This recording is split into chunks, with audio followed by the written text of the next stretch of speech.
Hey, what is up everybody? This is Arshid. Welcome back to a brand new video. मैं काफ़ी दिनों से inactive था, मैं जब से वीडियो स्टार्ट किया बनाना 3 वीक्स, ऑलमोस्ट 3 to 4 वीक्स मैं पहली बार वाला अपलोड नहीं कर पा रहा था. उसका रीज़न मेनली क्या है बता देता हूँ. एक तो मेरे को भी काफ़ी कोविड भी हो गया था. हाँ, मैं बताऊँ वीडियो पहले पूरी डिटेल देता हूँ. तो मेरे को कोविड हो गया था, लेकिन अब ऑब्वियसली रिकवरी हो गई. मेरे को इतना ज़्यादा कुछ हुआ नहीं एंड फैमिली में भी ऐसा कुछ किसी को नहीं हुआ. तो अब मैं ठीक हूँ, बिल्कुल प्रॉपर हूँ. बाकी मेरे कॉलेज में भी काफ़ी कुछ काम वाम आ गया था, तो इसलिए मैंने सोचा वीडियो को भी रोक देता हूँ, मतलब पॉज दे देता हूँ. तो इस बीच मेरे को जो मैंने वीडियो डाली थी NMIMS की, उस पर काफ़ी अच्छा रिस्पॉन्स आया. लोगों के DMs आ रहे हैं, काफ़ी कमेंट आ रहे हैं. तो मैं रिप्लाई वैसे ट्राई कर रहा हूँ, मोस्टली का दे रहा हूँ, लेकिन काफ़ी लोगों को नहीं दे पा रहा. तो सबसे ज़्यादा लोग ये बोल रहे हैं कि NPAT की जो मैंने बोला था वीडियो बनाओ ना बनाओ, तो काफ़ी लोगों ने कहा कि NPAT की वीडियो बनाओ. तो ये है वो वीडियो NPAT. इस वीडियो में बेसिकली बताऊंगा कि क्या क्या सेक्शंस होते हैं और NPAT को कैसे क्रैक करा जाए. मतलब जो भी सेक्शंस हैं उनके लिए क्या रेफरेंस बुक, कोचिंग आपको लेनी चाहिए नहीं लेनी चाहिए. काफ़ी लोग की ये भी डाउट था. फीस भी मैं बता दूंगा, फीस का भी काफ़ी लोगों का डाउट रहता है. ऑब्वियसली आप लोगों को पता होना चाहिए, लेकिन मेन फोकस NPAT के ऊपर रहेगा. तो स्टार्ट करते हैं. So guys, without wasting any time, let's begin with this video.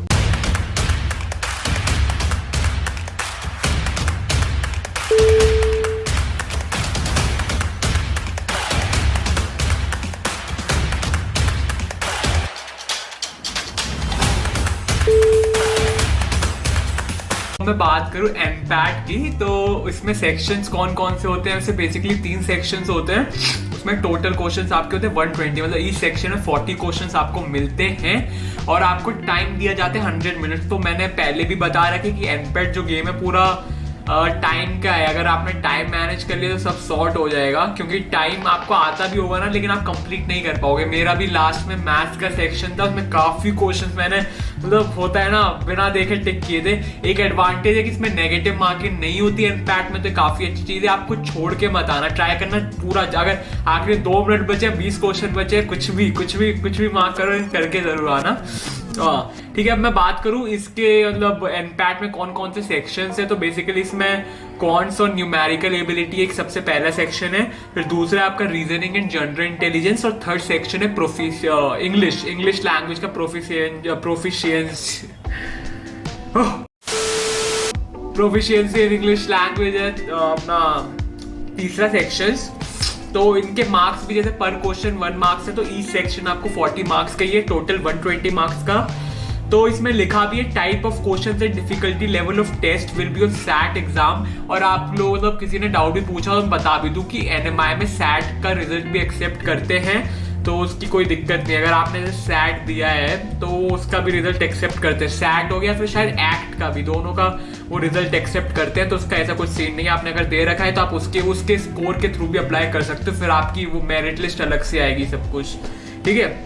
तो स्टार्टिंग विद, अगर मैं ये सबसे पहले मैं चलो स्टार्ट करता हूँ. पहले QT और न्यूमेरिकल एबिलिटी की बात करूँ तो इसमें क्या होता है बेसिकली, ये सबसे डिफिकल्ट सेक्शन था. मतलब देखो, मैं इसलिए नहीं बोला कि मैथ्स काफी लोगों के लिए टफ होती है, काफी कुछ इजी बोलते हैं, लेकिन ये section as compare to the other 2 section सबसे ज्यादा डिफिकल्ट था ये. तो ये आप देख लेना, और मैं प्रेफर करूंगा आप लास्ट में करो सेक्शन, क्योंकि लास्ट में अगर टाइम नहीं बचा तो कुछ भी करके आओ. लेकिन आप इंग्लिश और वो जनरल इंटेलिजेंस रीजनिंग वाला वो ना स्कोरिंग है बहुत ज्यादा. मतलब ये टोटल 80 मार्क्स में से आप मैक्सिमम स्कोर करने की सोचो, क्योंकि यही आपको सिलेक्शन के मतलब करीब ले जाएंगे. तो ये ऐसी चीज है.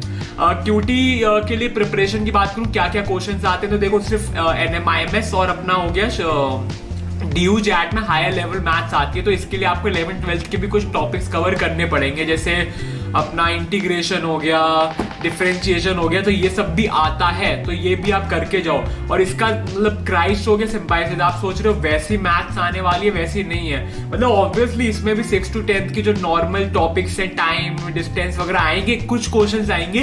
मेन मैथ्स एनएमआईएमएस के लिए जो हायर लेवल की रहती है वो आती है, तो बहुत टफ सेक्शन वैसे मैं कहूंगा आता है। लेकिन आपने अगर 11th-12th की आपको क्लियर है बेसिक्स मैथ सारी, तो फिर कोई दिक्कत ही नहीं है ना, फिर तो आप निकाल लोगे, फिर कोई ऐसे सीन नहीं बनेगा।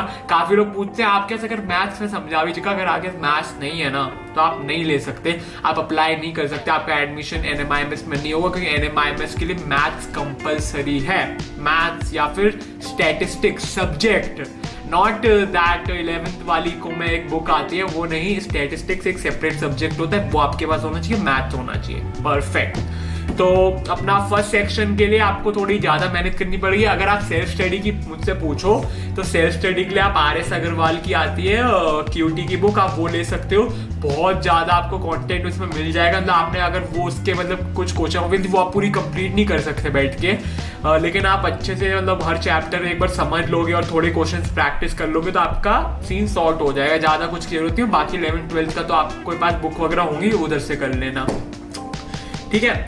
अब मैं अगर बात करूं अपने दूसरे सेक्शन की जो कि है रीजनिंग एंड जनरल इंटेलिजेंस, सो ये मेरे को वन ऑफ द क्या सबसे इजी लगता है इन तीनों में, क्योंकि रीजनिंग अगर आपको पहले लगा कि अरे यार ये क्या है देख के लगेगा, लेकिन आप एक बार करने बैठोगे रीजनिंग सबसे इजी होता है, उसमें क्वेश्चन भी जल्दी बनेंगे और टाइम इतना नहीं लगेगा। अगर आपने बेसिक्स अपने थोड़े बहुत ट्रिक्स वगैरह होते हैं जो आप यूट्यूब पे भी आप अगर सेल्फ स्टडी कर रहे हो तो रीजनिंग के लिए बोलूंगा आप यूट्यूब पे काफी ट्रिक्स एंड टिप्स की वीडियोस होती हैं, टॉपिक वाइज आप देख लेना। बुक की बात करूं इसमें भी आप RS अग्रवाल की आती है बुक, आप देख लेना क्यों रीजनिंग के लिए। और ऐसे ना एज सच कुछ पर्टिकुलर बुक इनके लिए बेस्ट नहीं होती, लेकिन आज जो लोग रिकमेंड करते हैं वो बता रहा हूँ, जो मैंने भी डाउनलोड कर ली थी PDF वगैरह। खरीदने का तो कुछ सीन है, खरीदने की जरूरत नहीं, PDF वगैरह आपको मिल जाएगी ऑनलाइन, ठीक है। तो रीजनिंग एंड जनरल इंटेलिजेंस आप ट्राई करो 40 में से आपके एटलीस्ट 32-33 मार्क्स आने चाहिए, क्योंकि आपका QT खराब जाएगा जितना मेरे को पता है। कोई बहुत ही ज्यादा अच्छा है मैथ्स में जो बिल्कुल जल्दी कैलकुलेशन कर लेता है,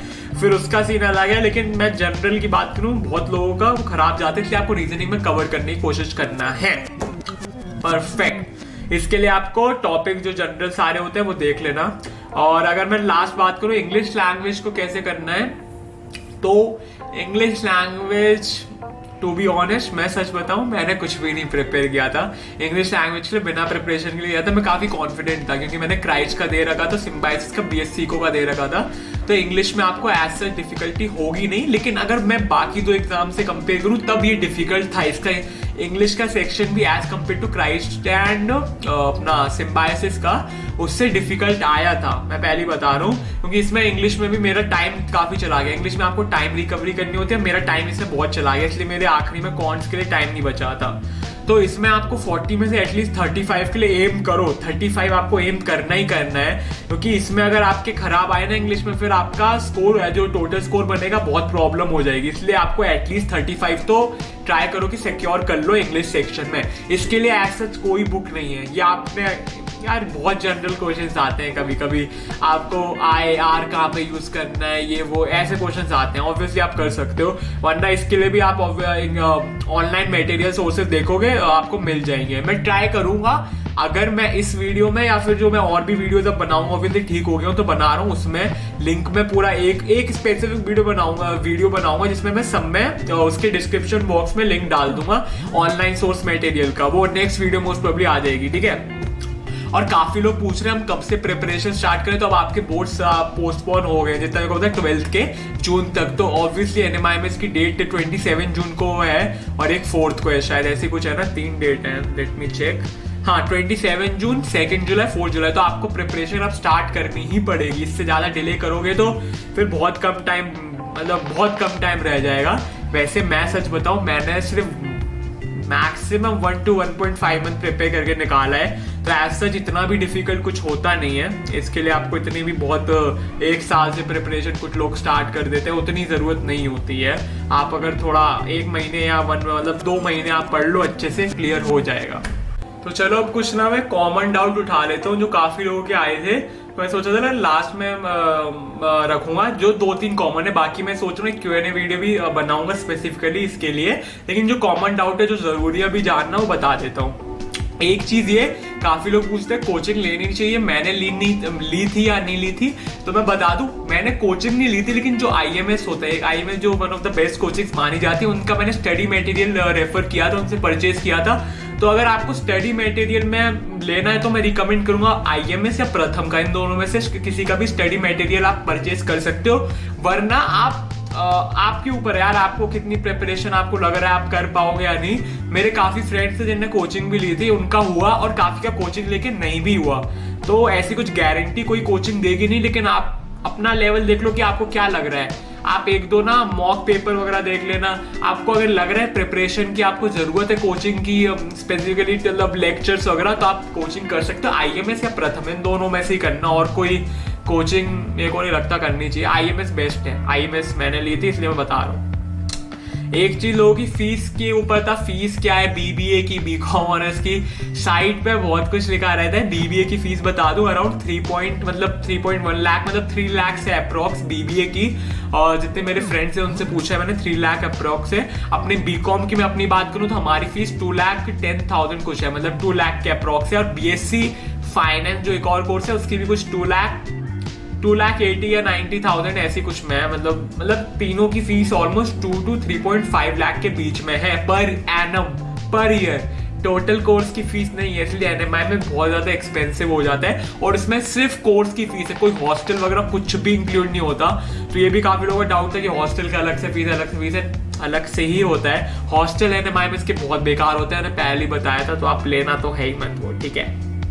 हाँ, और काफी लोगों का डाउट था कि branding and advertisement course of BBA वगैरह। तो BBA का देखो जो मेन कोर्स है वो अपना अनिल सुरेंद्र मोदी मिलता है। ब्रांडिंग एंड एडवर्टाइजिंग एक नया खुला है, उनका अलग से स्कूल भी है, मतलब जो अलग से है वो अनिल सुरेंद्र मोदी का नहीं आता, उनका school of branding and advertising जो नया है। तो उसके बारे में इतना मैं डिटेल नहीं बता सकता, क्योंकि यार इतना मतलब इतने रिव्यूज भी नहीं है मेरे पास।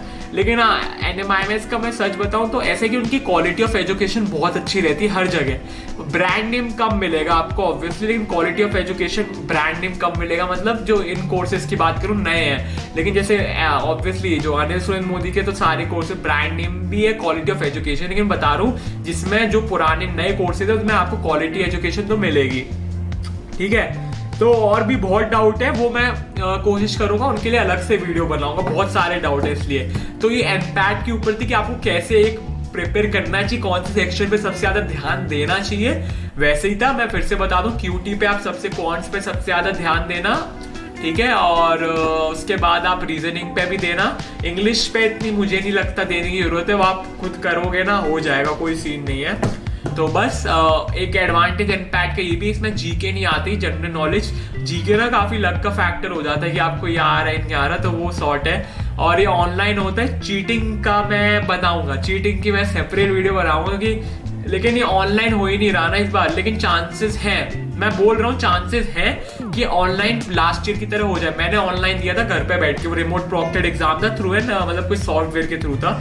तो मैं सोच रहा हूँ अगर वैसे होता है मैं कुछ बनाऊंगा वीडियो, ठीक है। तो आई होप आपके लिए वीडियो यूजफुल होगी। और भी कुछ भी डाउट है मुझे DM कर दो, और मैं इंस्टा पे DM कर सकते हो।